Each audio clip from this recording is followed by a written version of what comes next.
Me espero 10 segundos, ¿eh? Sí, sí, sí.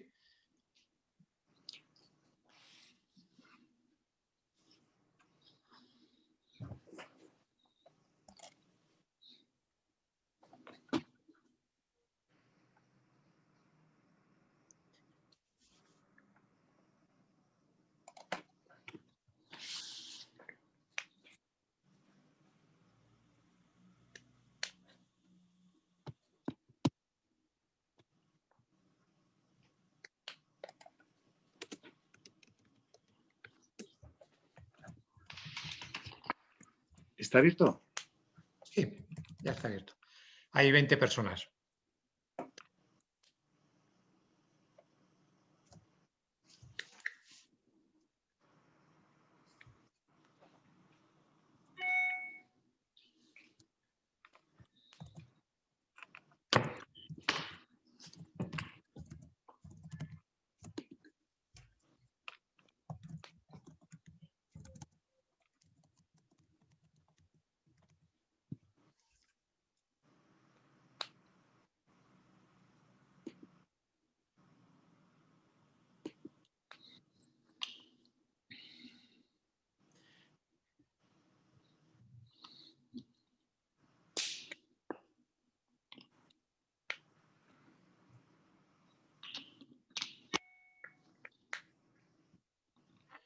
Bueno, Jorge, si quieres ir, puedes ir comenzando.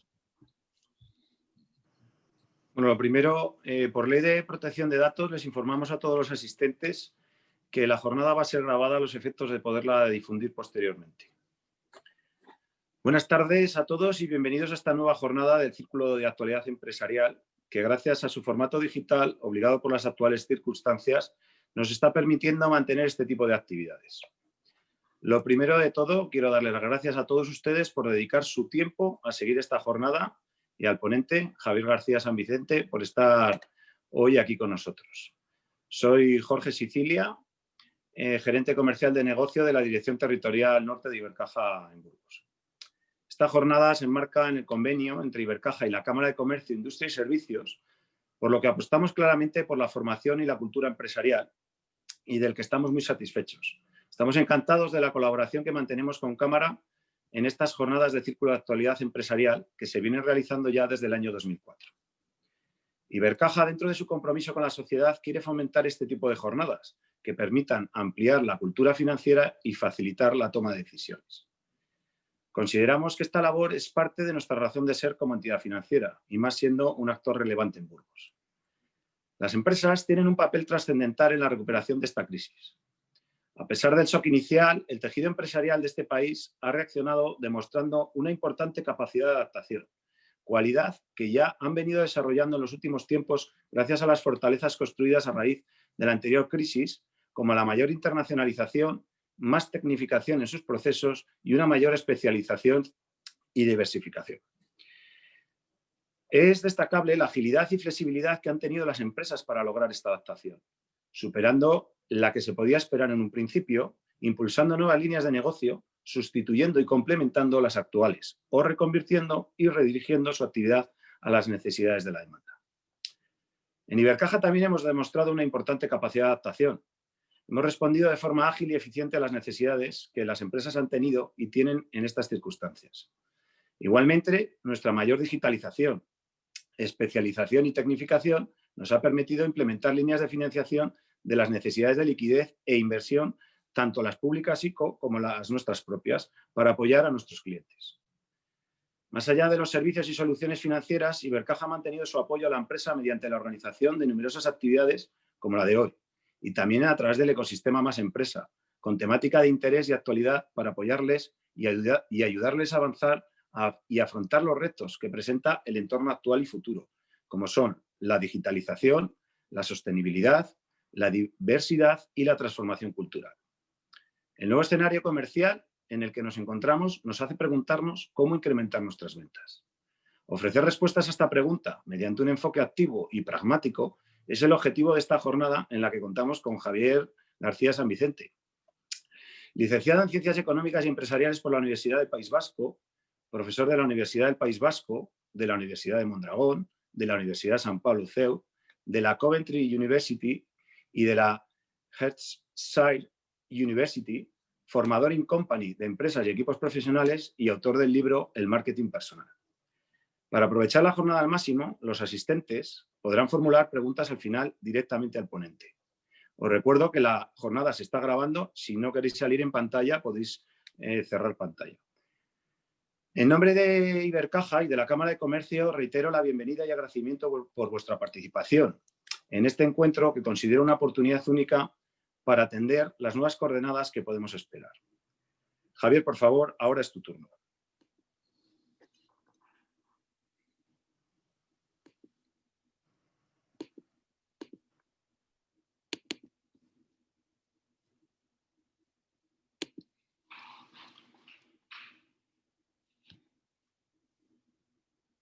El día 14 de enero del año 2007, un violinista se instala en una de las principales paradas del metro de Washington. Interpreta música de Bach durante 43 minutos, recaudando $32. En ese tiempo, 1097 personas pasan delante de él, 3 se detienen a escucharle y solamente una descubre su auténtica identidad. Se trata de Joshua Bell, uno de los más reputados intérpretes de música clásica del mundo.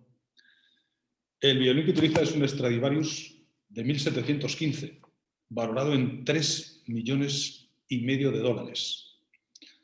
Las entradas para sus conciertos cuestan centenares de dólares y su caché por interpretación de música en directo, como por ejemplo en la última entrega de los premios Nobel, alcanza las decenas de miles de dólares.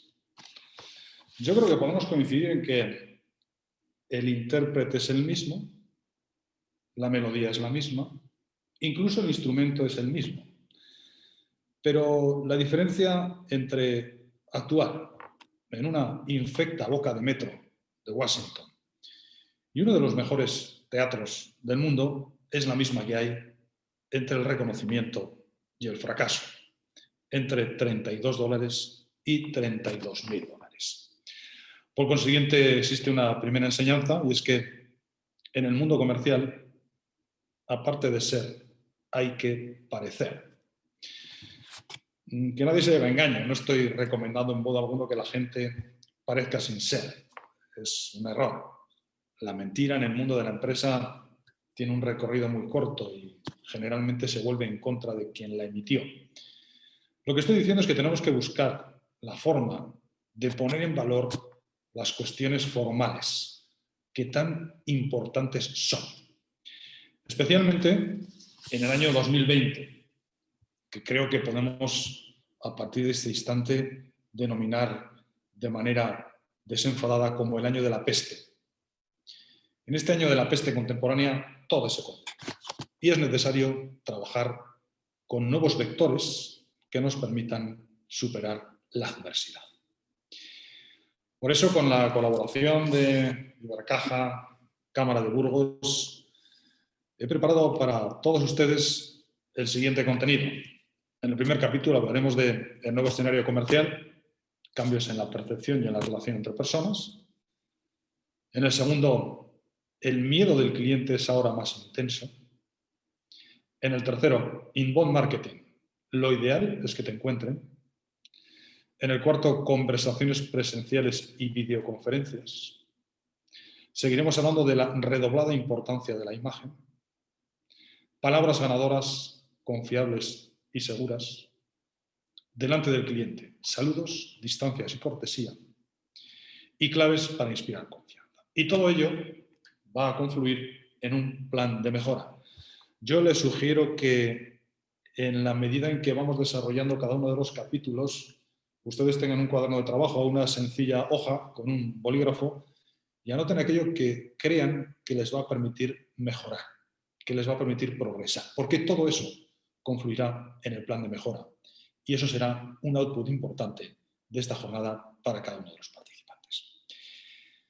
Así que bienvenidos, muchas gracias y vamos a comenzar definiendo a grandes rasgos el nuevo escenario comercial. Yo creo que hay dos fenómenos derivados de la peste contemporánea. Uno es la incertidumbre ninguno de nosotros sabe qué vamos a hacer el día de Nochebuena, y para eso queda pues poco menos que un mes, y mucho menos cómo va a ser nuestra actividad profesional a partir de enero. ¿Habrá recuperación? ¿No habrá recuperación? ¿La vacuna funcionará cuándo? Esto, que es consustancial a la actividad empresarial, en este caso tiene una derivada muy importante, porque es que incluso está en nuestra propia salud. Y eso genera una intensa sensación de miedo, tan importante que va a ser uno de los capítulos que nosotros en los próximos minutos vamos a abordar. Y todo ello tiene 4 consecuencias fundamentales. Una, la distancia personal, que no es la misma, y en consecuencia nuestras relaciones con los demás también cambian. La imagen, que cobra una importancia realmente sobresaliente. El valor de lo cercano, de aquello que tenemos próximo y que se libra de todos esos filtros que operan en los momentos de confinamiento. Y desde luego yo diría que la clave de todo es, en este momento, ser capaces de inspirar confianza. El miedo es ahora más intenso. Creo que ninguno de nosotros podrá dudarlo y casi ni siquiera puede ponerse en cuestión. Y esto tiene un carácter natural en el ser humano, porque me permito presentarles a un órgano que desde el punto de vista cuantitativo es insignificante, que sean más o menos 1.500 gramos en el caso de una persona adulta, pero que es vital en todo lo que nosotros decidimos, pensamos y hacemos.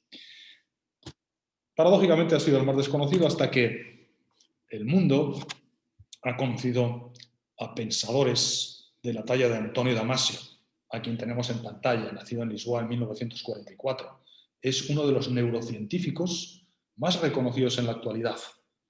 Él nació en Portugal, en Lisboa, pero pronto emigró a Estados Unidos, donde ha sido capaz de crear una carrera admirable, trabajando con instituciones y universidades de las más capaces del planeta y también las que el mayor presupuesto manejan.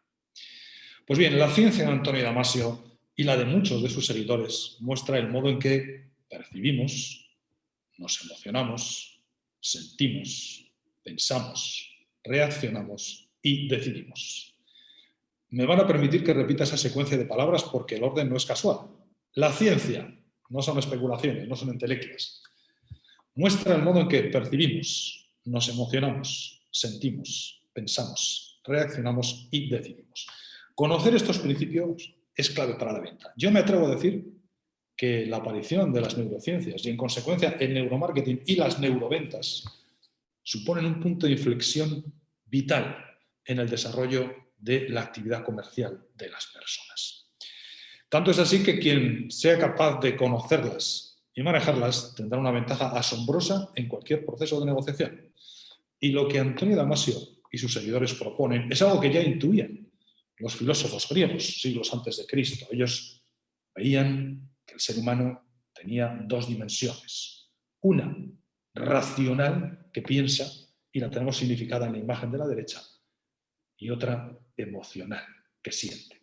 Es la que aparece en la imagen con ese fondo azul, la que tenemos a nuestra derecha. Bueno, ellos no conocían el método científico, utilizaban unas metáforas llenas de poesía, unos corceles que tiraban de las diversas fuerzas del alma, pero en cualquiera de los casos ya sabían, habían observado, eran gente muy capaz, que el ser humano se rige por principios diversos, por mecanismos, por resortes diversos. Ahora tenemos el apoyo de la ciencia y lo que decimos tiene todo el rigor. Y eso es lo que Antonio Damasio nos propone en este sencillo esquema. Ante un estímulo externo, que puede ser el aspecto de una persona, un comercial, un logotipo, un diseño, una marca, lo primero que nos ocurre, antes de nada, es una emoción. Y la emoción es dimensión física. Todos tenemos experiencias de momentos en los cuales hemos sentido un fuerte impacto y nuestro ritmo cardíaco se acelera, nuestra respiración se entrecorta, nos ruborizamos, se nos eriza la piel. Eso es exactamente una emoción. Como veis, es un proceso físico. Y lo sustantivo de esta primera parte, de esta primera fase, de ese proceso que terminará en la creación de conciencia, es la secreción hormonal. Se conocen hasta 350 hormonas diferentes con efectos diferentes sobre los estados de ánimo de las personas. Puedo deciros que si en ese primer eslabón de esta cadena el organismo de nuestro cliente segrega cortisol, no venderemos. Y no solamente no venderemos, sino que probablemente hayamos perdido de por vida a ese cliente. Sin embargo, si conseguimos que el organismo de nuestro cliente genere oxitocina, que es la hormona del apego, de la cercanía, es muy probable que vendamos y además de forma sostenida. Si me permitís exagerar muy poco un ápice, yo os diría que lo sustantivo de esta primera etapa es la secreción hormonal y se produce una suerte de secuestro hormonal. Las hormonas toman el mando y a partir de ahí ya estamos condicionados para el resto del proceso. De tal manera que en esa segunda etapa aparecerá el sentimiento psíquico y si el aspecto de esa persona es saludable, agradable, promete utilidad, yo me sentiré atraído. Pero si es belicoso o es agresivo, yo sentiré indudablemente miedo. Y ya estoy en disposición de decidir y actuar. Huiré en el caso de sentir miedo y me aproximaré en el caso de sentir atracción. Y esto es fundamental desde la óptica de la neuroventa. Solamente aquellas experiencias intensas quedarán grabadas a fuego en nuestra memoria, generando conciencia. El resto se van a olvidar.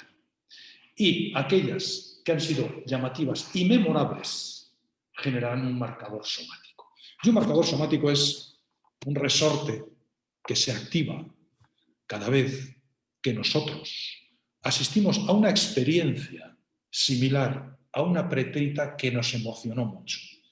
Voy a poner los dos ejemplos. Supongamos que uno de ustedes pues, ha tenido alguna experiencia desfavorable con alguna empresa de telefonía. Todos hemos intentado dar de baja algún número y ha habido problemas. Bueno, eso nos pone mal cuerpo, y cuando decimos nos pone mal cuerpo es literal, porque nuestro organismo segrega hormonas del malestar y queda grabado a fuego en nuestra memoria y genera un marcador somático contra esa empresa de telefonía.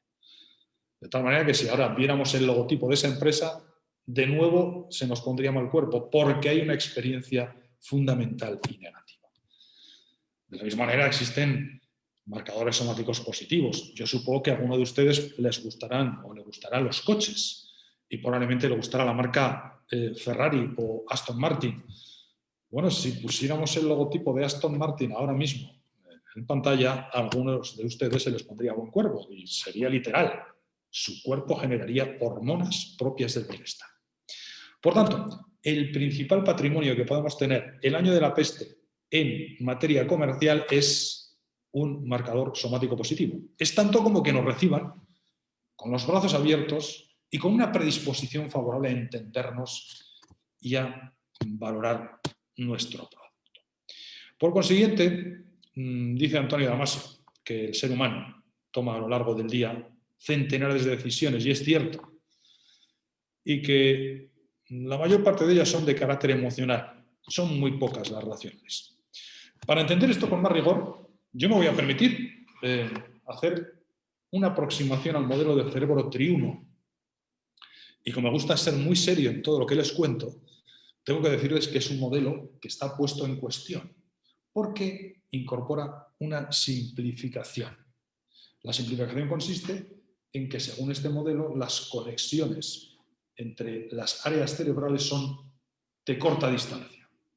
Mientras que la neurociencia está demostrando que también hay conexiones a larga distancia, es decir, que partes bastante distantes del cerebro pueden llegar a conectarse a través de una serie de sinapsis. En cualquiera de los casos es muy explicativo y encierra una gran parte de verdad. Así que en muy poco tiempo yo voy a hacer una aproximación que espero que les interese y sobre todo les resulte práctica. Disección del cerebro humano. Vemos que hay tres zonas. Según nuestro gráfico, la más interna es la que aparece sombreada en ese color azul verdoso. Es el área reptiliana. Reptiliano viene de la palabra reptil, de aquella época tan pretérita en el proceso de evolución humano en que éramos reptiles. Saben que venimos del agua y hemos venido evolucionando hasta lo que somos hoy. Bueno, pues esto hace muchos millones de años. Éramos reptiles. Y esa parte de nuestra mente sigue siendo ejecutiva. Sigue teniendo un gran protagonismo. Luego veremos por qué. En cualquier caso, les puedo anticipar que en ella residen los instintos más básicos del ser humano. Rodeando a la reptiliana y en color rojo en nuestro esquema aparece el área límbica, que es el escenario natural de las emociones y los sentimientos. Y como tercera capa, concéntrica y externa en este caso, nuestro cerebro presenta el córtex. Es donde podemos encontrar lo que denominamos pensamiento lógico. Quiero llamar su atención sobre un capítulo importante. Fíjense en la jerarquía. Lo primero, los instintos. Lo segundo, las emociones y sentimientos. Y lo tercero, el pensamiento lógico. Quiere decirse que cualquiera de nosotros, nuestro cliente, cuando tiene que tomar una determinación, cuando tiene que elegir, cuando tiene que decidir, lo primero que se activa es el área reptiliana. Y si decide por instinto, asunto concluido, no hay mucho más que decir. Ya ha tomado una decisión. Pero si el instinto no fuera suficiente, entra en funcionamiento el área límbica y las emociones y los sentimientos. Y puede ocurrir que nuestro cliente tome una decisión emocional. Perfecto, asunto concluido. Y sí, y solo sí, ni los instintos ni las emociones se valen por sí mismas para tomar una decisión. Entonces entra en funcionamiento el córtex o pensamiento lógico. Luego no nos engañemos. Nuestro cliente, como ser humano que es ante todo instinto. Después, emoción. Y en tercer lugar, y no todas las veces, también razón. De tal manera que, siendo así, nos interesa sobremanera conocer cuáles son los instintos básicos. Y son tres. El primero es la seguridad. El ser humano tiene obsesión por su propia seguridad. El ser humano viaja en coches enormemente seguros, blindados por todas partes, con medidas de seguridad extraordinarias, a veces para hacer trayectos de casa al trabajo de no más de 5 kilómetros, en los que nunca alcanzará una velocidad superior a los 40 por hora. Pero es el instinto por la seguridad. El ser humano suscribe pólizas de seguro con un coste extraordinario porque valora la seguridad, incluso fondos de pensiones millonarios, cuando nadie está seguro de poder llegar a la jubilación. Eso es precisamente la obsesión por la seguridad.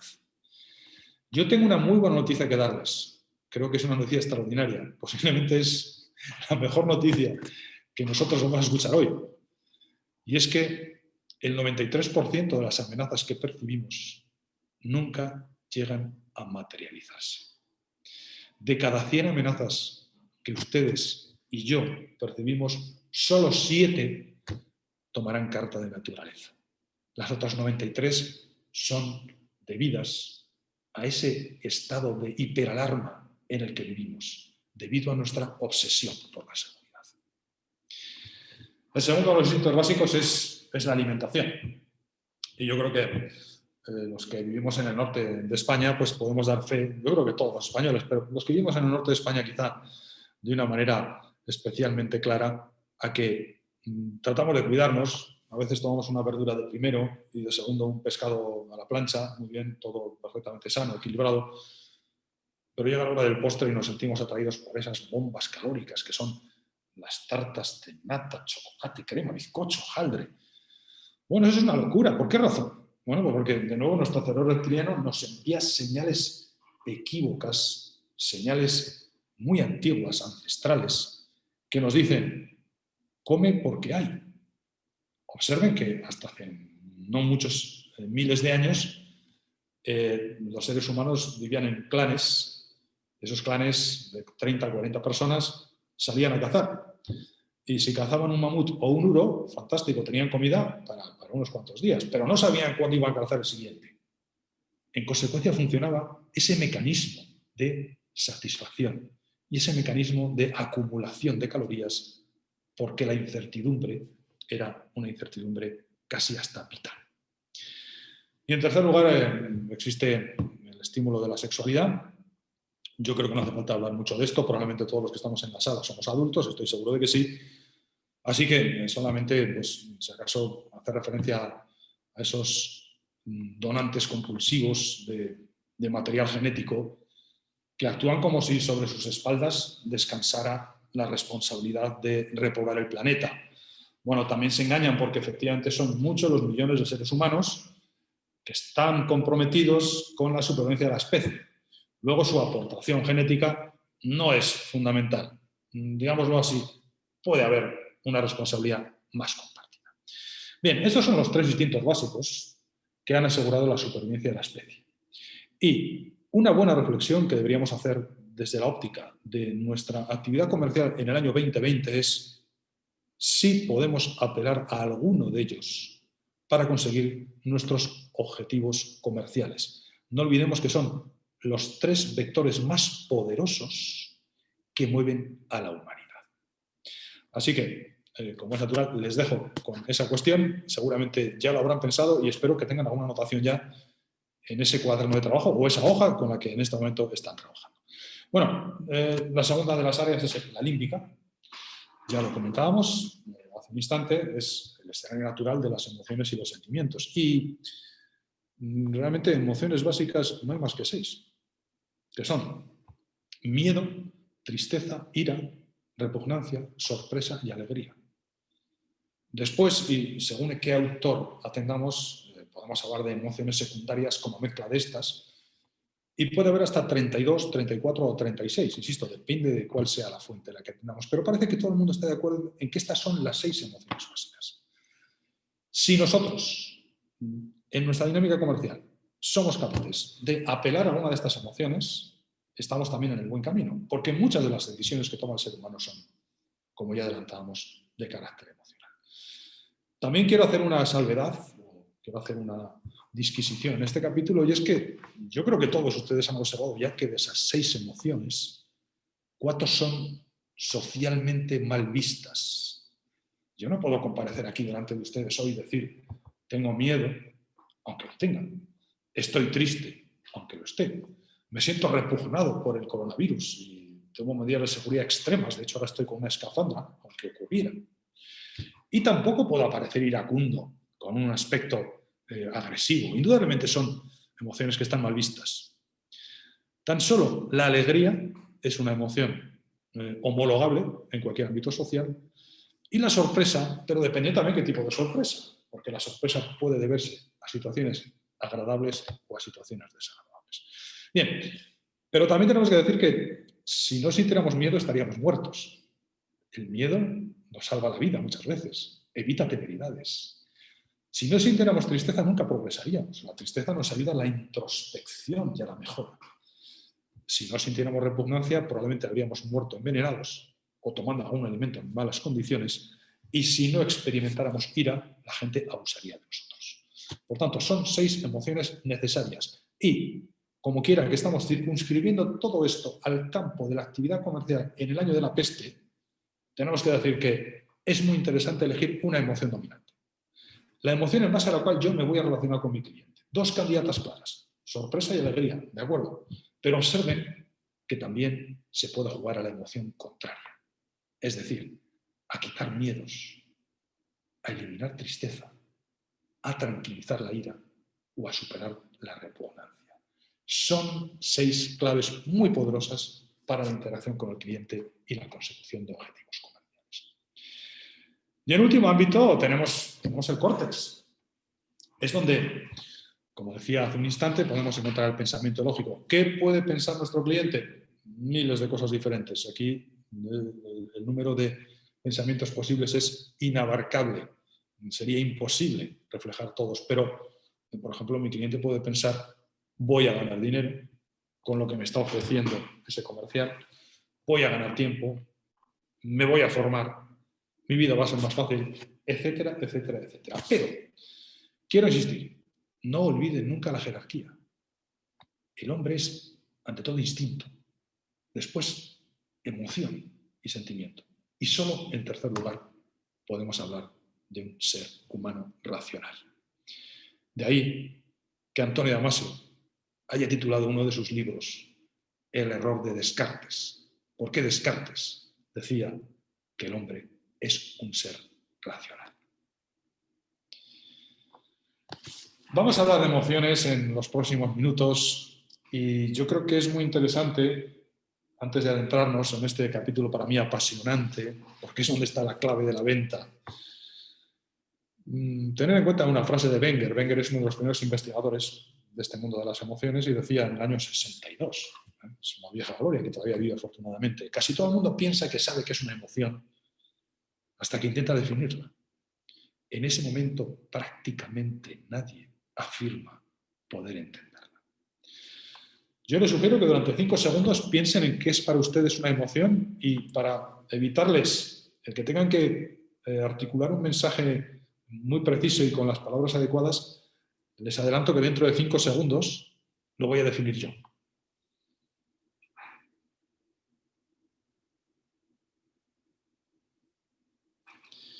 Una emoción es una reacción adaptativa del organismo ante un estímulo externo. Estímulo que también podría ser interno, como luego veremos. Pero en el campo de la venta, los estímulos que recibe el cliente son externos. Nuestra visita, nuestras palabras, nuestros folletos, nuestros productos, nuestro logotipo. Es decir, hay un estímulo y el organismo reacciona de manera autónoma antes de que haya pensamiento. Ya lo decíamos. Lo sustantivo de la emoción es la secreción hormonal.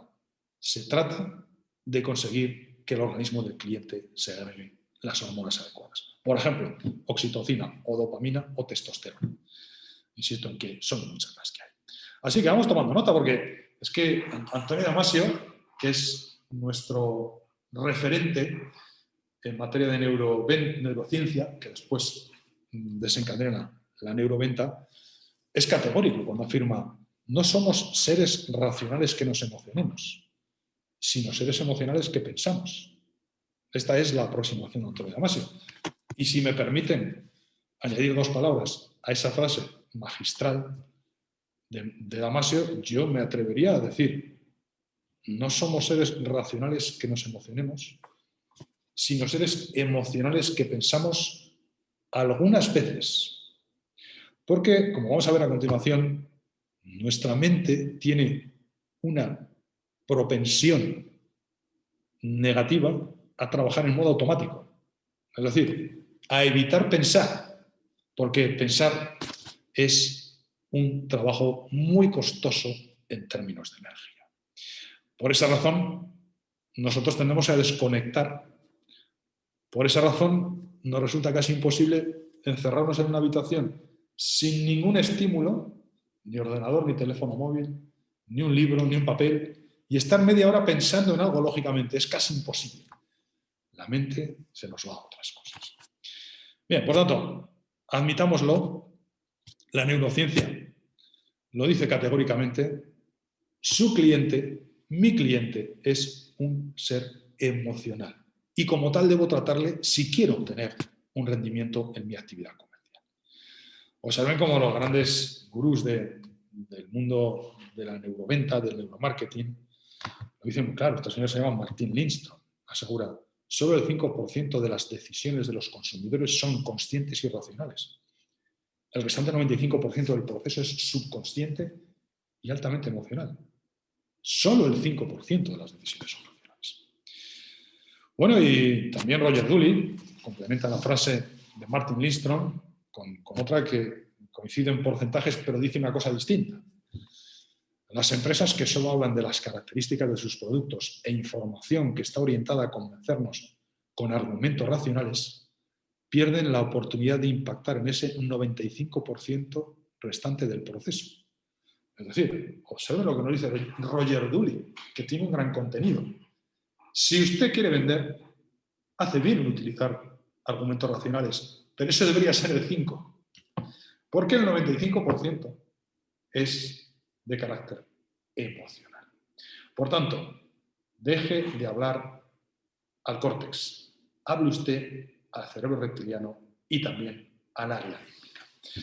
Y esto es tan cierto que la Comisión Nacional del Mercado de Valores, que como saben es una sesuda institución dependiente del Ministerio de Economía y Hacienda, que vela por el buen funcionamiento de nuestro sistema financiero, hace poco más de un año, en octubre del 19, publicó una guía para facilitar a los inversores la toma de decisiones racionales, porque trataban de evitar decisiones impulsivas y emocionales, que son los que hacen que los mercados financieros sufran oscilaciones y a veces hasta contracturas y problemas de mucha entidad. Un mundo tan gris, un mundo tan analítico, un mundo tan teóricamente racional, sin embargo, está sometido, como cualquier otro mundo, a los avatares de las emociones de las personas. Por eso, este organismo ha publicado ese manual y tal vez alguno de ustedes, si trabaja en el mundo financiero, lo conozca y lo haya manejado.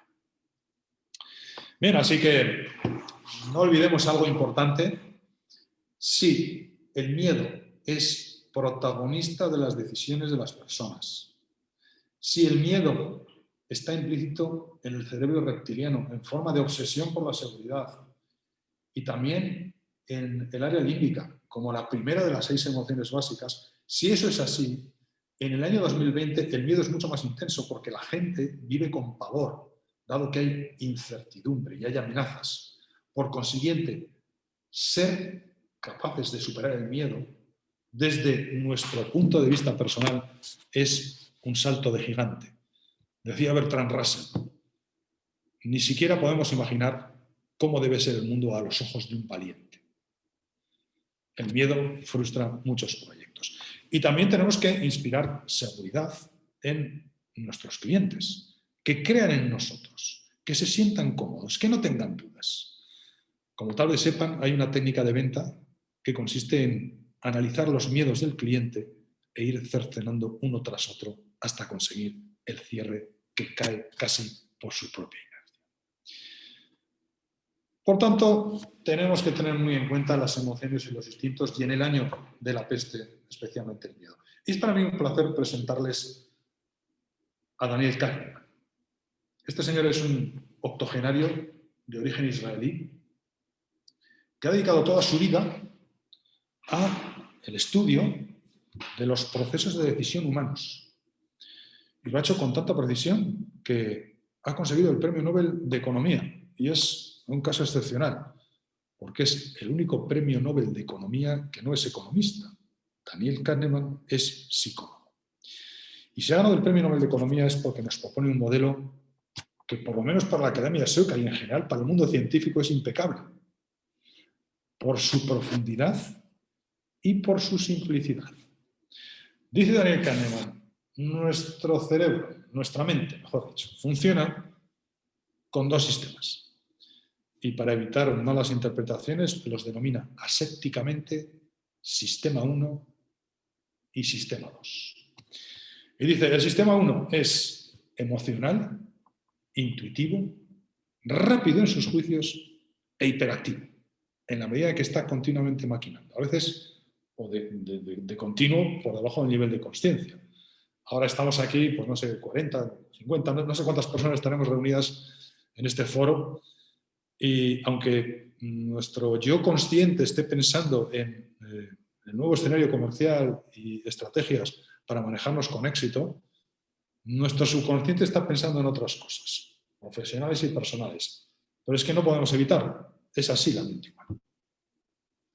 Y después está el sistema 2, que es lento, racional y también desesperadamente vago. Solamente se activa el sistema 2 cuando el sistema 1 no se siente capaz o no se siente legitimado para tomar una decisión. Y con este esquema de Daniel Kahneman es muy claro cuando asegura hay 2 tipos de decisiones. Las decisiones impulsivas, que son aquellas que se rigen exclusivamente por el sistema 1 y están asociadas a productos o servicios que no suponen una gran inversión financiera, no son muy costosas y además no vamos a estar comprometidos con esa inversión durante muchos años. Por ejemplo, comprarse una camiseta de algodón que pueda gastar 10 euros, seguramente nos gusta y la compramos sin hacer mucho análisis. Y luego están las decisiones que Daniel Kahneman llama más equilibradas, porque entra en funcionamiento el sistema 2. ¿Qué es lo que ocurre? Pues que cuando se trata de comprar algo que vale mucho más dinero y que además va a estar en nuestro poder más tiempo y que va a tener un mayor protagonismo en nuestra calidad de vida. En ese caso, al igual que en el caso de las decisiones impulsivas, todo surge del sistema 1. Imaginemos que hay un vector que surge de nuestra mente y va aflorando, pero el sistema 2, que es el racional, tiene una válvula que va a escrutar esa idea emocional que surge del sistema 1. Y si la encuentra razonable, la aprobará y se convertirá en decisión y en comportamiento. Y si no la encuentra razonable, la rechazará. Y esa idea seguirá bullendo en nuestro subconsciente hasta que se fortalezca o se diluya. Daniel Kahneman, en cualquier caso, es categórico cuando afirma: las decisiones que podemos llamar equilibradas, pues también tienen una explicación. Porque él dice, decidimos emocionalmente y después buscamos una justificación racional. Y yo me siento plenamente identificado con este modelo. Yo, por ejemplo, pues por mi actividad profesional, salvo este año, que obviamente ha sido diferente, pues hago muchos kilómetros y entonces tengo que cambiar de coche cada poco tiempo, cada 4 o 5 años. Y yo tengo muy claro, hay 2 o 3 concesionarios o marcas que me gustan y pues visito sus ofertas en la web o incluso pues tengo alguna amistad en alguno de esos concesionarios, a lo mejor veo algún coche y hay un coche que me enamora y voy a comprar ese coche, ya lo sé. Es cuestión de tiempo que yo busque una justificación. A veces peregrina y absurda, pero yo me quedo mucho más tranquilo. Y si me enamora el coche rojo, me compraré el coche rojo diciendo, compro ese coche porque es más seguro. Pero si me hubiese enamorado el coche azul, compraría el coche azul y aseguraría, me compro el coche azul porque es más fiable mecánicamente. Es decir, de alguna manera estoy satisfaciendo a mi conciencia, pero si lo analizo en profundidad me doy cuenta de que no es más que una pequeña excusa. Por tanto, no lo olvidemos. ¿Cómo actúa nuestro cliente? Puede que actúe impulsivamente, dependerá del sector, o puede que actúe con un equilibrio mayor. Y en este segundo caso, igualmente decidirá emocionalmente, pero buscará una justificación racional. Por tanto, el arte de la venta es el arte de impactar las emociones y aportar una justificación, aunque no sea muy importante ni muy concluyente de carácter racional.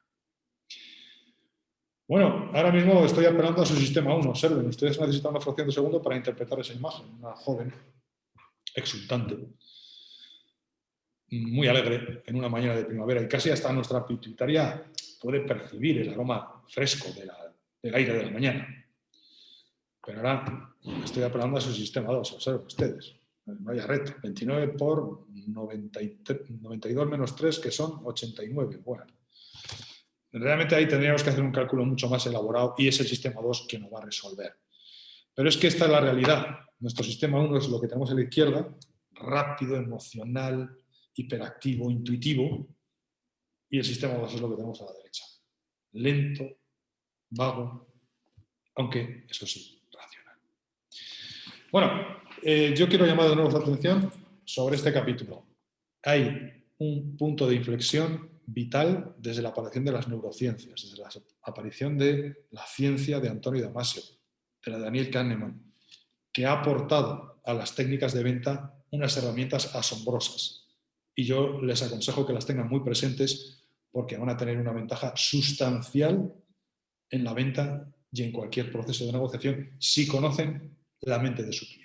Como es natural, yo ahora nada más les he podido dar unas ideas muy generales, pero esto tiene un grandísimo recorrido y tenemos un método que está muy adaptado a las expectativas y necesidades de las empresas, tanto industriales como de consumo.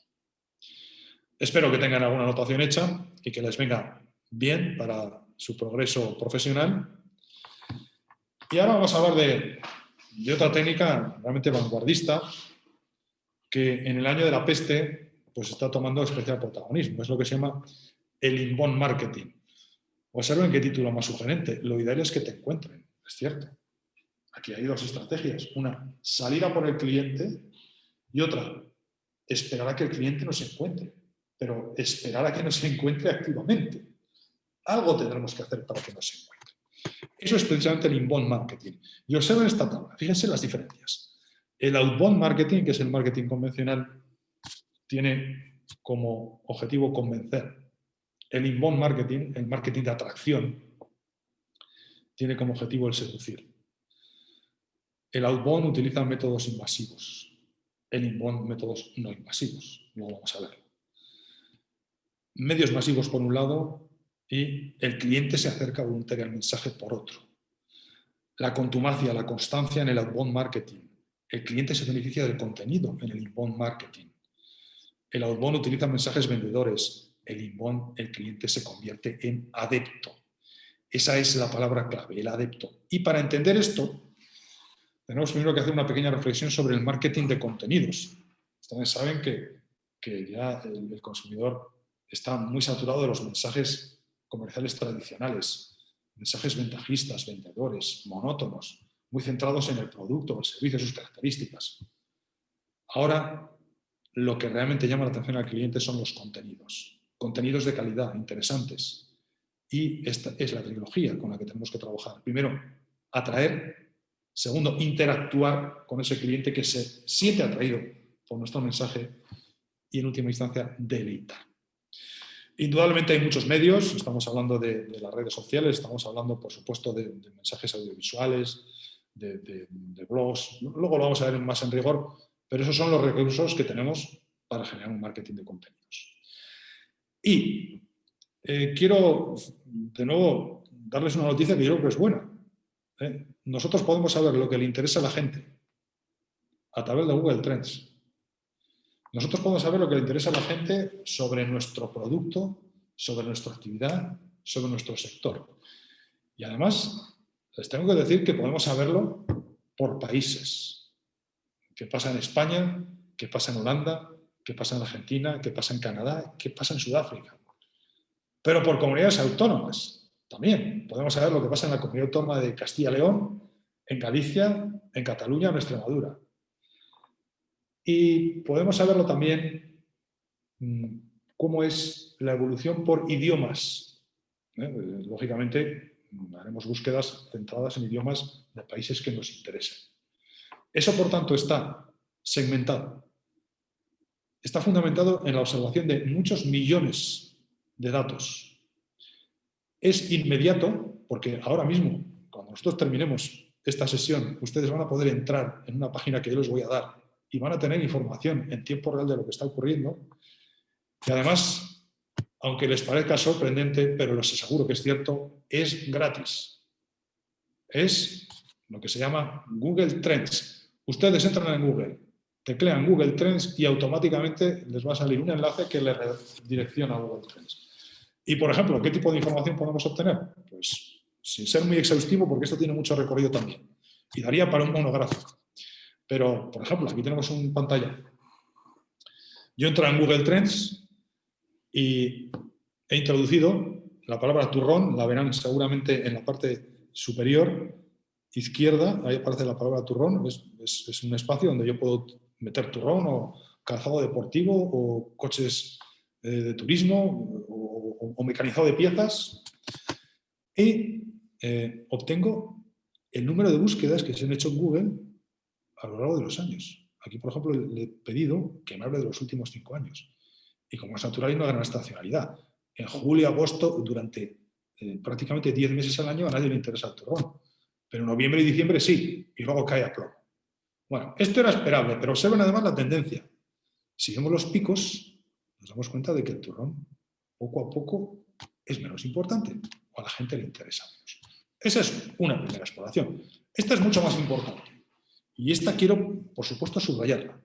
Observen que Google Trends nos da una información, insisto, muy significativa estadísticamente por países, por idiomas, por comunidades autónomas, de cuáles son las consultas relacionadas con la palabra turrón. Es decir, cuando alguien mete en el cajetín de búsqueda la palabra turrón, lo hace acompañado de qué. Y en consecuencia está dando una pista importante sobre cuáles son sus áreas de interés.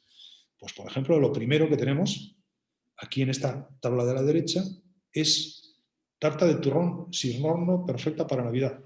Bueno, a ver, a mí esto me parece relevante. Es decir, si yo quiero mañana promocionar mi turrón con un vídeo de cómo se hace el turrón o de recetas de turrón, pues lo tengo muy claro. Yo lo haría tarta de turrón sin horno perfecta para Navidad, porque es que eso es lo que a la gente le priva. Es lo que la gente en este momento le llama. Es el punto que la apasiona. En segundo lugar, en Navidad, turrón y mazapán pica pica. Yo no sé lo que es pica pica, porque lo del turrón tampoco lo manejo, sencillamente era un ejemplo. Turrón Suchard blanco, enhorabuena a la marca, porque realmente ha conseguido un punto importante en esta escala. Turrón de patatas fritas, no se lo pierdan. ¿Alguien sabía lo que era el turrón de patatas fritas? Yo lo ignoro y en este momento estoy muy sorprendido y prometo buscarlo cuando termine esta sesión. Alerta sanitaria de turrón blando. ¿Qué ocurre? ¿El turrón blando contagia el coronavirus? Bueno, conviene saber todo esto, porque en base a esto yo podré articular y elaborar los contenidos que voy a verter en la red y que voy a verter para que mis clientes actuales o potenciales se sientan atraídos. E insisto, son muchísimas las utilidades de Google Trends, herramienta gratuita, muy fácil de manejar. Y entre otras, por ejemplo, observen, yo he metido o he introducido la palabra turrón, que aparece en azul, esta grafía ya más o menos la conocemos, pero luego la quiero comparar con natillas, porque yo no sé si me va a interesar mucho promocionar estas navidades el turrón o las natillas, hablo en hipótesis. Bueno, pues aquí tengo una primera referencia. Parece que las natillas despiertan bastante menos interés en los meses de Navidad y habría que explicarse, por ejemplo, el por qué en el mes de... bueno, sí, ya la explicación está muy clara. Observen, el interés de natillas es más o menos más o menos plano. Pero es que, ¿qué ocurre en marzo y abril de 2020? Que hay un confinamiento y la gente le da por cocinar y empieza a buscar natillas, pero empieza a buscar también cordero asado y vino de Vega Sicilia y de Ribera del Duero. Bien, por tanto, como ven, es una herramienta actual, potente, fiable, muy fácil de manejar y además gratuita. Así que, en el inbound marketing, en el marketing de contenidos, es muy recomendable que se hagan con esta herramienta y que la hagan suya y que la manejen. Y abriendo todavía más nuestro esquema, veremos qué es el inbound marketing, porque hemos hablado del marketing de contenidos y de herramientas que nos permiten organizar y orientar muy bien nuestro marketing de contenidos. Observen, son 4 las fases. La primera es atraer al cliente, obviamente con contenidos de calidad. No lo olviden, ¿eh? El principio del inbound marketing es atraer, es marketing de atracción. En vez de ir a por el cliente, hacer que el cliente venga por mí. Esa es la clave. Y lo primero es atraer. ¿Cómo lo conseguimos? Con nuestra página web, con los blogs, con el SEO o posicionamiento en buscadores, con las redes sociales y con el email marketing, el marketing a través del correo electrónico. Segunda, convertir. Y lo que tenemos que hacer en este caso es llamar a la acción, call to action, elaborar buenas landing pages y formularios que nos permitan, en última instancia, conseguir referencias de clientes. Imagínense ustedes, yo propongo una receta revolucionaria de turrón anti-COVID blando, que parece que es el que la gente sospecha que puede transmitir el coronavirus. Y lo pongo, por ejemplo, en mi página web o en las redes sociales, hago una landing page, la gente entra en ese espacio donde yo quiero que entre y antes de facilitarle esa receta mágica, milagrosa, les pido sus datos. Y les digo, deme usted su correo electrónico, su nombre y a lo mejor la provincia en la que vive. Y su edad, si queréis. Y a partir de ahí, cuando yo tenga sus datos, le envío esta información. Ya he convertido ese interés, esa atracción en contactos. Luego se trata de cerrar. La palabra igual no es la más idónea. Yo creo que es más correcto hablar de analizar. Porque ahí tenemos precisamente el lead scoring, que es el análisis de los contactos que he recibido a base lógicamente, de herramientas informáticas potentes de las que podríamos hablar. Y también el lead nurturing, es decir, cómo voy nutriendo a esos contactos. Los analizo, en primer lugar, y veo cuáles me interesan y cuáles no, porque hay algunos que no me interesan. Y aquellos que me interesan, les voy nutriendo con nueva información, nuevos estímulos. Y en última instancia, fidelizo. ¿Qué consigo? Pues más ventas a través de promociones, de monitorización de la gestión, a través de analytics, de la gestión de las opiniones y las reclamaciones. E intento también la venta cruzada. Esta es la herramienta que, como ven, tampoco necesita salir, tampoco necesita visitar, que en este momento sabemos que es algo complicado. lo que se pretende es que el cliente se sienta atraído por lo que yo le estoy proponiendo. Y en última instancia, tenemos este cuadro también, de qué se alimenta el inbound marketing, pues lo veíamos de otra manera hace un instante, de los blogs, de las landing pages, del SEO, posicionamiento de buscadores, del correo electrónico, de la analítica, de las redes sociales, de las páginas web y del CRM, que como saben es el software para el análisis de los clientes. Por tanto, y cerrando este capítulo, la clave está en conocer lo que le interesa al cliente y dárselo con la esperanza de recibir después, con la esperanza fundamentada y con un seguimiento de ese embudo de ventas, que es lo que me va a permitir, insisto, con herramientas informáticas potentes, transformar ese interés inicial en un cliente fiel. Todo esto tiene su técnica, tiene sus fases y, lógicamente, son susceptibles de desarrollo. Si tuviéramos más tiempo, me encantaría entrar más en concreto en este capítulo. Bueno, como siempre, estamos en el tercero de los documentos. Yo estoy seguro de que todos ustedes tienen alguna idea en la cabeza. Estaría bien que la incorporaran a su cuaderno de trabajo para que al final ese plan de mejora sea un plan de mejora sustancial y transformado. Así que pasamos al siguiente capítulo. Conversaciones presenciales y videoconferencias. Esto que estamos haciendo hoy, y Jorge Sicilia en su presentación ha sido muy explícito cuando lo ha dicho, habría sido pues prácticamente impensable hace 1 año, 2 años, 3 años. Habíamos estado en Burgos, en un lugar muy cómodo, muy confortable, en la propia cámara, donde además siempre no está tan bien, y habríamos podido interactuar personalmente, y luego habríamos podido incluso tener conversaciones informales, compartir un café. Bueno, la realidad en el año de la peste es otra, así que nos interesa adaptarnos a lo que está pasando. Obsérvese cuál es la transformación. Arriba, la situación actual. Abajo, las personas interactuando en la corta distancia y con intensidad. Hay aplicaciones, no voy a extender mucho en esto. Zoom es la que estamos utilizando, probablemente la conocen. Tiene la gran ventaja de que permite compartir presentaciones y además permite hacer subgrupos de trabajo. Es gratuita hasta un cierto punto. Si no se utiliza mucho, es gratuita, y si no, tampoco el coste es muy elevado. Está Jitsi, está Teams, que tienen el inconveniente respecto a Zoom de que no permite que haya subgrupos de trabajo. Pero bueno, son las 3 interesantes. Y yo quiero darles una serie de consejos para su buen manejo en estas herramientas. ¿Cómo manejarse en una videoconferencia? Pues yo les sugiero que tengan un fondo limpio y ordenado, no recargado. Porque si tenemos un fondo muy recargado, imagínense pues una librería, fotografías, muchos elementos, personas que pasan, eso distrae mucho, indudablemente. Interesa también que el lugar esté bien iluminado y a favor de luz, es decir, que se nos vea y no al trasluz. Yo una vez he tenido alguna videoconferencia con personas que estaban al trasluz y no se ve en el rostro sus expresiones faciales, con lo cual pierde mucha intensidad la comunicación. Interesa el silencio. Otra cosa importante, vestirse como si se estuviera en la oficina. Hay personas que se relajan mucho, poco menos que parecen en pijama con una chaqueta por encima. Y a lo mejor está sin afectar. Bueno, no suele ser el mejor de los caminos.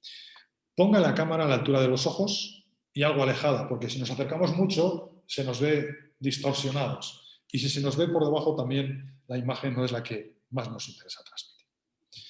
Miren a la cámara en la medida de lo posible cuando estén interactuando con su cliente, aunque a lo mejor la imagen de su cliente la estén viendo abajo, pero es interesante mirar a la cámara porque va a ser lo que nuestro cliente, nuestro interlocutor vea.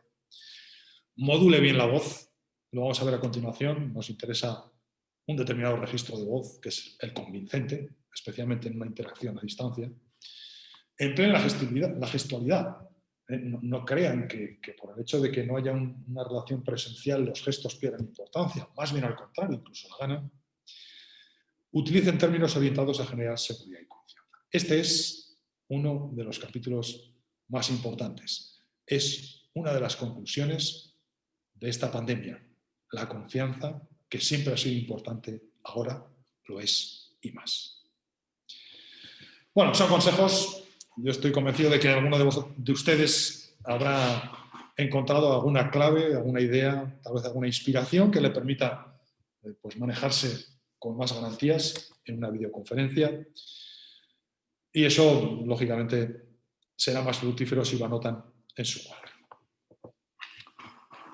La renovada importancia de la imagen. Bueno, yo tengo que darles algunos datos que tal vez les hagan pensar sobre el aspecto personal. Uno de ellos es que en los primeros 45 segundos de interacción con una persona a la que no conocemos, se genera el 90% de la primera impresión. Yo no diré que esa primera impresión es inamovible, pero sí que es difícilmente amovible. Otro dato. Se ha hecho un estudio en Estados Unidos, según el cual los hombres altos, a igual nivel de cualificación y experiencia, cobran un 30% más que los hombres bajos. Probablemente es injusto, pero de nuevo volvemos a nuestro cerebro reptiliano, que nos envía señales del tipo: es alto, es capaz, te gana, tienes que tener respeto. También las mujeres atractivas, otro estudio realizado en Estados Unidos, parece ser que tienen el triple de opciones profesionales que las que no lo son. De nuevo es injusto, todos deberíamos tener las mismas opciones profesionales, seamos atractivos o poco atractivos, pero parece ser que el mercado de trabajo pues no está muy alineado con estos principios humanos que yo creo que todos respetamos. Por eso es interesante que dentro de nuestras posibilidades tratemos de resultar lo más atractivos posibles. Las voces graves tienen un 50% más de probabilidades de convencer que las agudas. Y el aspecto que nosotros presentemos se va a fundamentar en cómo vistamos, si sonreímos o no, cómo modulamos la voz, los complementos que llevamos, si vamos o no tatuados, incluso los colores que utilizamos. Y en este campo, para generar confianza y para obtener triunfos en años tan complicados como los que estamos viviendo, la sonrisa ocupa un lugar predominante. Porque una sonrisa auténtica transmite amabilidad, confianza y bienestar.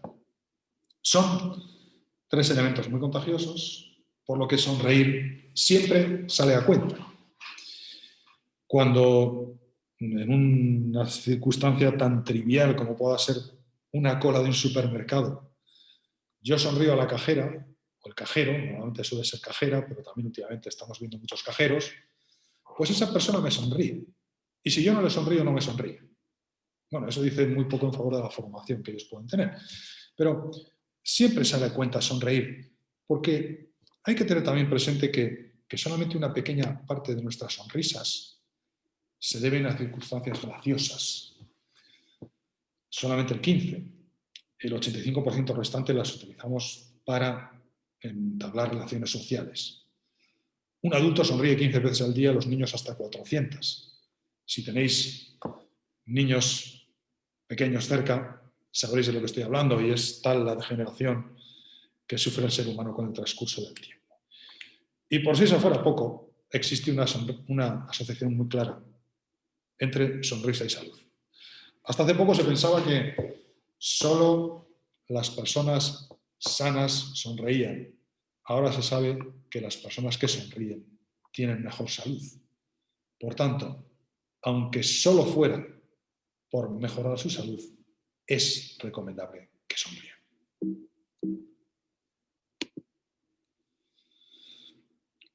¿Qué les parece esta sonrisa? Me imagino que impecable, ¿verdad? Observen, reúne todas las condiciones de una sonrisa auténtica.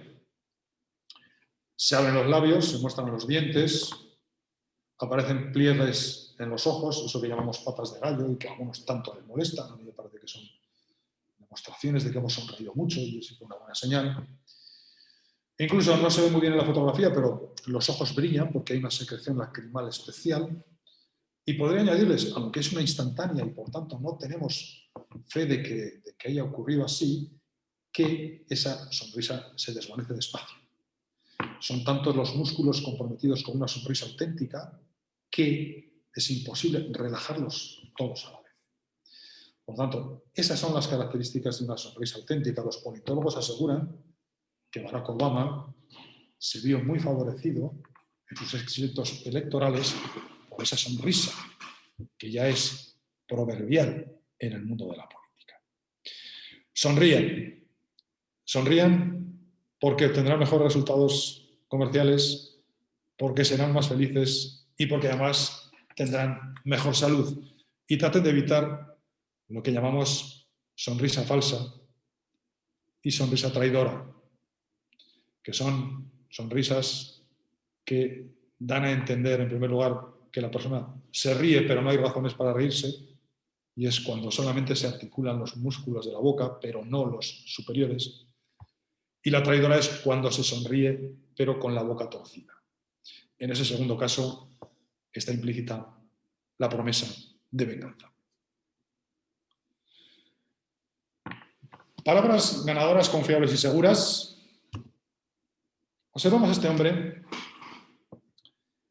que está depositando su mirada sobre una superficie blanca en la que de manera repetitiva se muestra una secuencia de caracteres, en el caso de nuestro idioma 27, que van conformando palabras, pequeñas manchas de tinta, todas ellas de color negro. Este hombre solamente mueve los ojos ligeramente, de manera casi imperceptible, de izquierda a derecha, de derecha a izquierda, y cada minuto y medio utiliza su mano izquierda para pasar la página. En un momento, sus ojos se humedecen y comienza a llorar.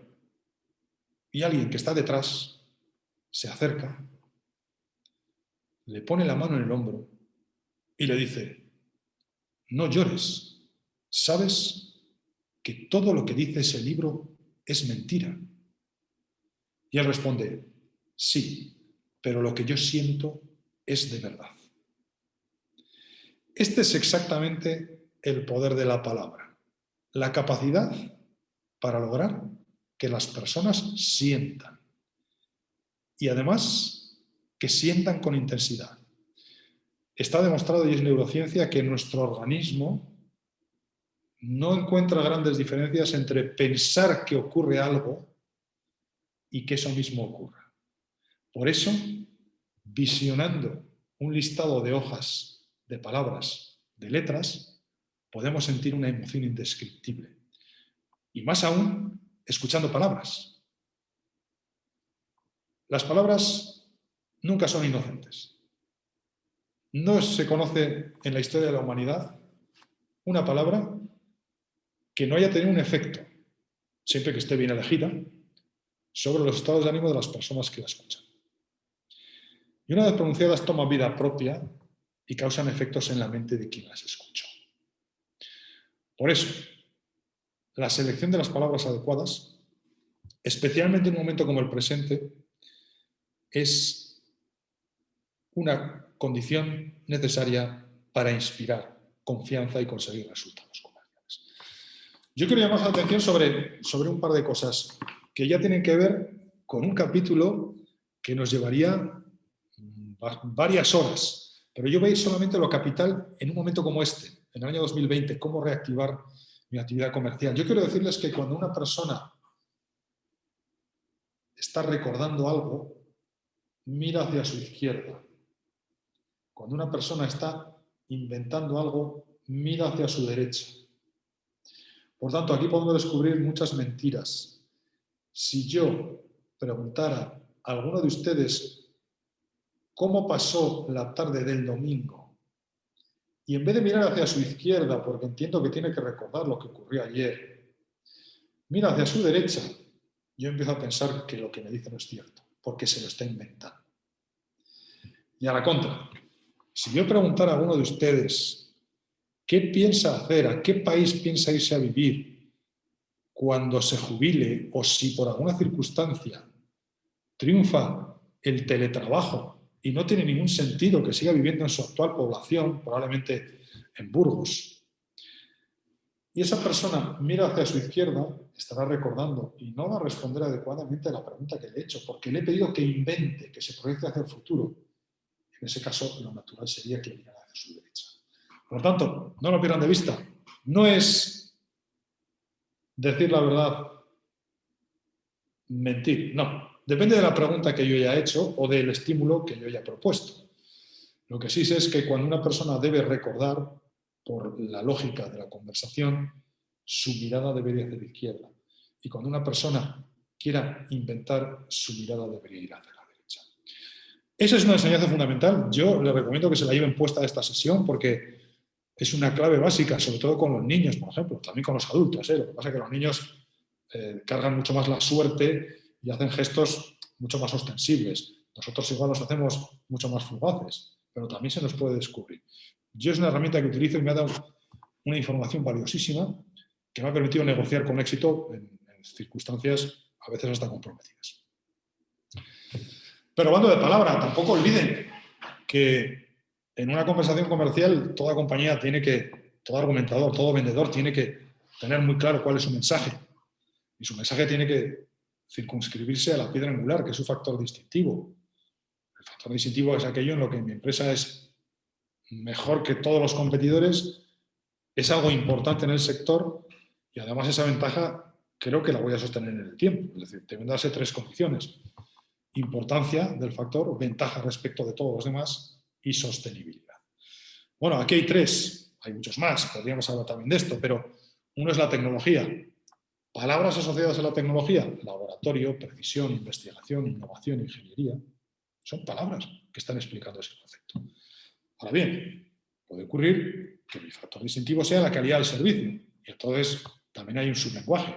Servicio, cercanía, disponibilidad, proximidad, continuidad, cooperación, satisfacción. Están coadyuvando a que ese concepto anide en la mente del cliente, que es lo que yo quiero. No son palabras inocentes. Estas tienen una carga emocional y comercial importante.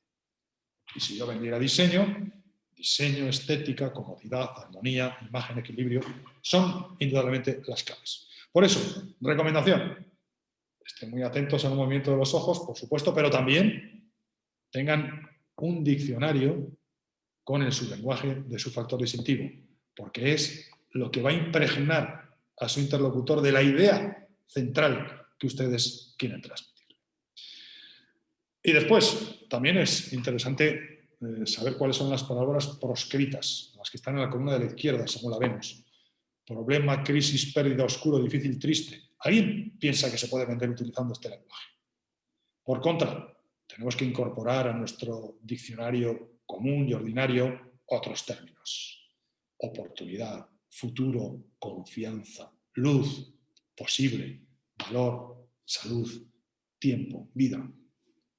Todas ellas palabras optimistas que en el año 2020 siempre son importantes. Bueno, supongo que van anotando. Estamos ya en nuestro documento de las palabras, que es el sexto en orden. Nos faltan dos más al final. Supongo que tendrán ideas anotadas que llevarán a efecto, espero que en breve. Bueno, así que continuamos porque nuestro penúltimo capítulo es delante del cliente, saludos, distancias, cortesía. Yo creo que más de uno se va a sorprender si decimos que hay tres resortes para influir en los demás: la palabra, la voz y los gestos, especialmente si añadimos que los porcentajes de capacidad e influencia son, a mí me parece que pasmosos. A mí me produjo pasmo cuando los vi por primera vez. La palabra el 7, la voz el 38%, los gestos el 55% restante. Es decir, que en una conversación comercial, indudablemente la palabra tiene que estar bien articulada. Está claro, sin palabra hay muy poco que hacer, pero la actitud de voz y los gestos son lo que, complementando a la palabra, conduce al éxito. Sorprendente los porcentajes. Quiero ilustrar esta tabla con la reflexión que no hace mucho, era creo que en Valencia, estábamos dando una jornada sobre esto y una de las asistentes era bióloga y había estudiado evolución humana. Y cuando vi esa tabla dijo, no la conozco, pero no me sorprende, porque la palabra es un suspiro dentro de la historia de la humanidad. Durante millones de años los homínidos se encontraban por los caminos y en función de los gestos y de un gruñido tenían que saber si ese otro homínido iba en son de paz o iba a haber enfrentamiento. Por tanto, Esto es una realidad sorprendente, pero cierta.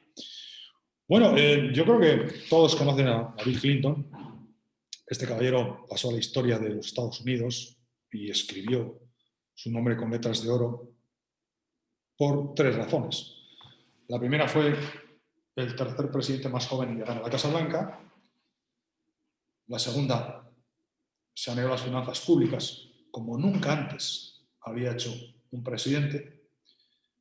Y la tercera, se retiró con unos índices de popularidad inusuales para el cargo hasta ese momento. Sin embargo, todos le conocemos por otra cosa. Sí, efectivamente, aquí tenemos Mónica Lewinsky. Seguro que más de uno de ustedes, cuando hemos mostrado la fotografía de Clinton, se ha acordado de esta señorita. ¿Recuerdan el caso? Bueno, pues comenzó a circular por Washington un rumor que decía que Bill Clinton tenía un affair con una señorita, con una becaria. Sus asesores le dijeron: presidente, esto hay que atajarlo, no puede ser, están menoscabando nuestra imagen, incluso las posibilidades del partido. Tiene usted que salir a la palestra y conceder una entrevista. Lo hizo en un medio de comunicación, una entrevista televisada. En esa entrevista él dijo, como cabía esperar, que no había tenido ninguna relación irregular. Ese fue el término que utilizó textualmente, con ninguna señorita. Ya sabéis cómo son, ya saben cómo son los medios de comunicación en Estados Unidos. Tardaron 15 minutos en descolgar el teléfono y llamar a los hogares para saber cuál era la opinión. Y les preguntaban: ¿creen ustedes el presidente? Y el 70% de la gente dijo que sí. Pero hubo un medio de comunicación más avisado, concretamente The Washington Post, que lo que hizo fue reclutar en sus estudios de Washington a personas que no habían escuchado a Clinton, no sabían nada, ni habían escuchado, ni habían visto, ni habían leído, ni conocían ningún comentario. Y les propusieron las imágenes de su alocución, pero sin sonido. Es decir, la gente podía ver los gestos, pero no sabía lo que estaba diciendo. Y les hacían la misma pregunta: ¿creen ustedes al presidente? Y los porcentajes se invirtieron. Ahora el 70% de la gente desconfiaba de Clinton y decían: no sabemos lo que dice, pero miente. Se le nota en sus gestos. Es decir, el hombre más poderoso de la Tierra fue capaz de engañar con las palabras, pero no con los gestos. Lo que ocurre es que cuando hay palabras, normalmente desatendemos a los gestos. El resto de la historia supongo que la conocen. Clinton debió reconocer su affair con Mónica Lewinsky. A Hillary Clinton no le hizo ninguna gracia y en esa foto tampoco hace falta palabras, creo que es muy expresiva. Y Clinton se retiró en medio de las chanzas, las bromas, los chistes de medio mundo sobre el incontenible apetito sexual del presidente. Y ahí quedó. Otro gran político, que fue Giulio Andreotti, que lo fue todo en la República Italiana, murió hace muy poco, con 90 años, decía: el poder es solamente facilidad de expresión. Un gran baloncestista norteamericano, Larry Bird, decía: es curioso, cuanto más me entreno, más suerte tengo. Si amalgamamos ambas frases, podemos concluir: cuanto más me entreno en comunicación, más poderoso seré. Y eso es lo que nosotros pretendemos. Porque vamos a hablar brevemente de la voz. Hemos dicho la palabra 7% de nuestra capacidad para influir en los demás, la actitud de voz del 38% y los gestos el 55% restante. Un par de notas sobre la voz. Seguramente ustedes conocen los 4 atributos de la voz: el tono, grave, agudo, el registro, muchos decibelios, pocos decibelios, la velocidad, muchas palabras por minuto, pocas palabras por minuto, y la melodía. Hay discursos monótonos que no tienen ritmo ni señal ni valles y siempre iguales, esos aburren. Y otros que tienen musicalidad, que tienen intensidad, cambios de ritmo, cambios de volumen, silencios retóricos. Esos son los que despiertan interés. ¿Cómo debe ser una voz convincente para generar confianza en el año de la peste? Debe ser grave, debe ser baja, pocos decibelios, debe ser lenta y además debe ser musical. Esas 4 claves nos auguran éxito en la interacción con los clientes, especialmente en un ámbito online, también en un ámbito presencial, como es natural. Bueno, y en cuanto al lenguaje corporal, estamos ya con muy poco tiempo porque, como saben, tenemos previsto destinar unos minutos a satisfacer o intentar satisfacer las preguntas que ustedes quieran hacer. Pues en cuanto a lenguaje corporal, normalmente hablamos de las distancias, el rostro, las manos y las posturas. Yo voy a ser en este caso muy sucinto, muy rápido, hablando de las distancias. Somos animales territoriales y cuando pase la peste y tengamos ya un estado de salud normal, pues volveremos a este esquema. Una zona íntima donde solamente tienen acceso a aquellas personas con las que tenemos auténtica intimidad y posiblemente se pueden contar con los dedos de una mano o de dos máximo. 0 a 50 centímetros. La zona personal, permitimos el acceso sin sentirnos agredidos a todos aquellos con los que tenemos una cierta amistad, una cierta cordialidad, una cierta cercanía, 50 a 120 centímetros. Y luego está la zona social, más de 120 centímetros, aguas internacionales. Por ahí puede transitar cualquier buque sin que nosotros nos sintamos agredidos. Pues bien, añádanle a esto entre 50 y 80 centímetros. Ya las relaciones comerciales están sufriendo esa transformación.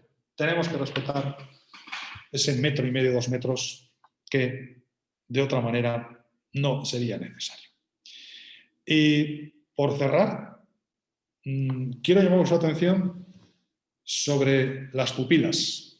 Hemos dicho antes que cuando una persona recuerda, mira hacia su izquierda, cuando una persona inventa, se proyecta hacia el futuro, mira hacia su derecha. Su derecha, su izquierda.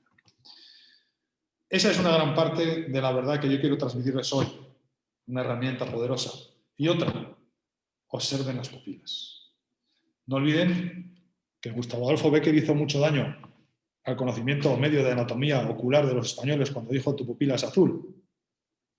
No, la pupila es negra, es la parte central, lo que es azul o puede ser azul. Es el iris. Así que centrémonos en esa parte central que es indefectiblemente negra. ¿Qué ocurre? Pues que la pupila se dilata cuando hay poca luz y se contrae cuando hay mucha. Pero normalmente usted va a negociar o va a vender con su cliente online, por ejemplo, o cuando tenga la oportunidad de hacerlo presencialmente en un entorno lumínicamente estable. En ese caso, la dilatación o contracción de la pupila se va a deber a cosas diferentes. ¿Qué ocurre cuando una pupila está contraída? Que hay desinterés. ¿Qué ocurre cuando está dilatada? Que hay interés. Si ustedes añaden esta pauta, esta herramienta, a su forma de dialogar, de convencer, de seducir y de negociar, tendrán un gran aliado. Observen, por tanto, hacia dónde mira la persona y cómo de contraída o dilatada esté la pupila. Bueno, y como nos queda ya muy poco tiempo, vamos a proponer las claves fundamentales para inspirar confianza. Ya saben que la palabra confianza en el ámbito comercial debería escribirse con todo mayúsculas. Y normalmente confiamos en las personas que dicen lo que hacen y hacen lo que dicen. Lo que pasa es que hay veces que no hay un histórico para reconocer este historial y por tanto hay intangibles que alimentan la confianza. ¿Cuáles son las claves que yo les recomiendo que utilicen para inspirar confianza? Mirar a los ojos, no el 100% del tiempo, pero casi. Mostrarse erguido. Una persona erguida, aparte de que está generando testosterona y eso es bueno para la actividad comercial, es una persona más fiable. Enseñar las manos, incluso en una conversación que pueda ser telemática. Sonreír, hemos visto las indudables ventajas de la sonrisa. Hacer movimientos previsibles, que no haya torpezas, que sea todo lineal, calculado. Mirar al frente. Mucho mejor mirar a una persona así que de soslayo. Cuando miramos de soslayo parece que le estamos diciendo te miro pero no quiero que lo sepas. Dar la mano con firmeza, pero tampoco interpretando la penosa figura del quebrantahuesos. Modular la voz, lo hemos dicho, grave, lento, bajo, melodioso.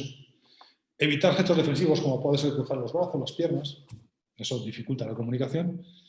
Y atendiendo al capítulo de la imagen del que antes hablábamos, vestirse como uno quiere ser percibido. No es lo mismo ser abogado laboralista que miembro del Tribunal Constitucional, carpintero, diseñador gráfico, ingeniero o físico nuclear. Si queremos que la gente nos perciba de una determinada manera, vamos a darle pistas de cómo queremos que nos perciban, porque caemos enseguida en el cliché y en el prejuicio. Bien, seguramente ustedes ya tienen una aproximación a todos estos elementos, sabrán cuáles hacen bien, cuáles hacen mal. Quiero recalcar que si hay alguno en el que crean que deben mejorar, es un buen momento para incorporarlo a su hoja de trabajo y entonces ya tendremos el plan de mejora. El plan de mejora, que es el resumen de todas las conclusiones que ustedes han ido obteniendo de los 8 capítulos anteriores. Es el plan de mejora que se inspira en una frase de Tolstoy. Todas las familias felices se parecen, cada familia desgraciada es desgraciada a su manera. Así abre Tolstoy su obra Ana Karenina. Yo diría, parafraseando a este genial autor ruso, todos los comerciales eficaces se parecen. Cada comercial ineficaz lo es a su manera. Así que hay un camino para triunfar en 2020, en el año de la peste, y yo creo que ustedes ya tendrán un listado de acciones para la mejora. Desde el inbound marketing, la comunicación online, la explotación del lado emocional de las personas, las claves para inspirar confianza, las palabras que debemos utilizar, la actitud de voz, los gestos, todas son las claves que nos van a conducir al éxito. Y antes de dar paso a sus preguntas, me van a permitir que finalice esta intervención con una frase que no es mía, es de esta mujer, Maya Angelou.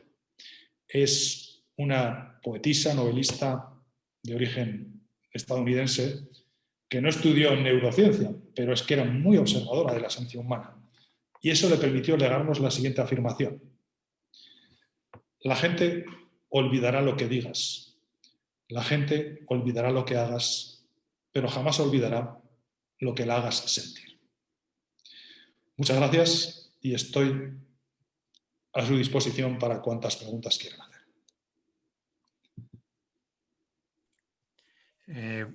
Muchas gracias, Javier, por la intervención. Las preguntas se tienen que hacer a través de la opción de preguntas y respuestas. Abre si quieres abajo, Javier, porque ya tienes alguna pregunta, porque no hay opción de... Porque como es conferencia, no nos deja hacerlo de otra manera. Ah, vale, correcto. Ahí abajo tienes preguntas y respuestas y ya ha habido una pregunta. Ah, muy bien, pregunta, sí, lo veo, sí.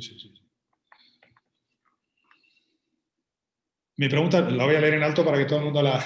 O seguramente la tiene delante todo el mundo, ¿verdad? No hace falta que la lea. Mi pregunta es la siguiente. ¿Cómo puedes atraer la atención de mis clientes? Son titulares de farmacia para que nos atiendan de una forma correcta cuando los visitamos en la farmacia.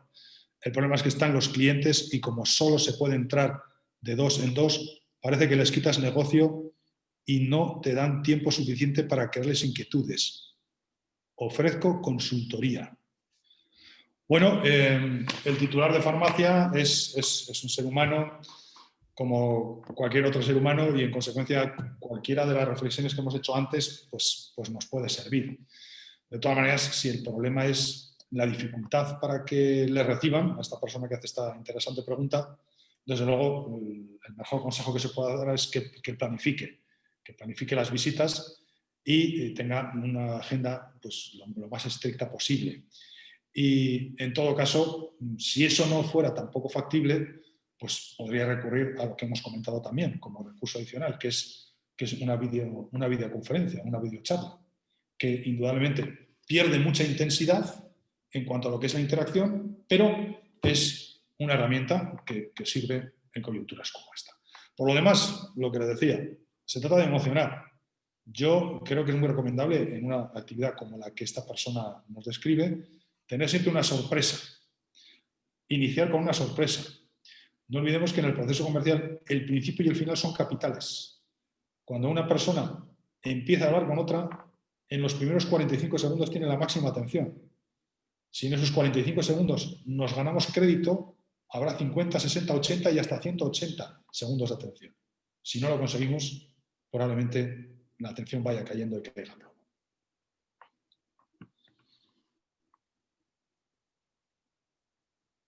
Repetir. A ver si puedo repetir. Supongo que se refiere a la respuesta que he estado dando, ¿verdad? Sí, vale. Hace la pregunta otro compañero. Bueno, estaba diciendo que el titular de farmacia es un ser humano como todos los demás y en consecuencia tiene esa dimensión emocional, esa capacidad para tomar decisiones basadas en las emociones y después una argumentación, un argumento a veces peregrino de carácter racional. Y en consecuencia todo el esquema es válido. Pero sí, en una situación como la que se describía, parece que hay problemas para ser recibido, Yo recomiendo una gestión de la agenda lo más estricta posible, conseguir pocos minutos, pero minutos de calidad. Y si aún así no fuera posible, practicar con la videoconferencia, como estamos haciéndolo. Bueno, pues no es la fórmula más intensa, pero podría funcionar. Y en cualquiera de los casos, iniciar siempre la conversación comercial con una emoción intensa. Yo creo que la sorpresa puede ser un muy buen mecanismo. Si nosotros en las primeras frases, en los primeros 45 segundos, sorprendemos, es muy probable que ganemos crédito para ser escuchados durante más tiempo. Si los primeros 45 segundos son convencionales y faltos de contenido emocional, muy difícilmente nos van a estar escuchando más tiempo, nos van a prestar poca atención. Por eso yo decía que es capital el inicio de una conversación comercial y también el final, porque en el final es donde vamos a dejar un recuerdo que va a facilitar la venta o incluso el próximo contacto comercial. Bueno, hay por aquí alguna otra afirmación. Me ha gustado mucho la parte de entrar, ya que me acabo de incorporar al mundo comercial. Es muy gratificante saber que trabajando y entrenando se puede conseguir todo lo que se ponga por delante. Pero ¿qué me recomendarías para poder entrenar la comunicación? Mi campo de ventas son inversiones a largo plazo y de un volumen económico grande. ¿Me recomienda un blog, libro, charlas donde pueda guiar para poder mejorar mi entrenamiento? Bueno, se llama Ángel, este compañero. Ángel, tienes ahí, te trato de tú porque ya veo que te identificas con nombre y apellido y el contacto puede ser más directo. ¿Tienes mi email? Por favor, pídeme esa referencia a través del email y yo te responderé encantado. Yo te diría que para entrenar en comunicación, desde luego, tienes que asistir a cursos de comunicación no verbal. No olvides que la palabra es el 7%, la actitud de voz el 38% y los gestos el 55% restante. Negociar, vender, sin un conocimiento del significado de la actitud de voz y de los gestos es dar mucha ventaja a la otra parte. Quedarnos con el 7%, regalar el 93% restante. Por eso, indudablemente es importante manejar la palabra y te recomiendo que también hagas esfuerzos en este sentido, pero es muy probable que donde más margen de mejora vayas a encontrar va a ser en la interpretación de la actitud de voz y los gestos. Así que yo creo que ese es el camino y en cuanto a los blogs, vídeos y demás, si eres tan amable me escribes y te responderé encantado.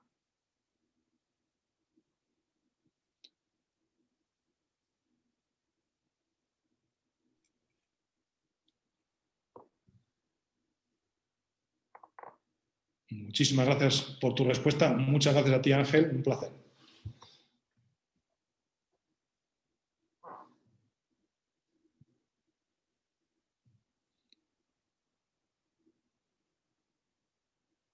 ¿Alguna pregunta más? Estoy encantado de tratar de responderos o de responderles.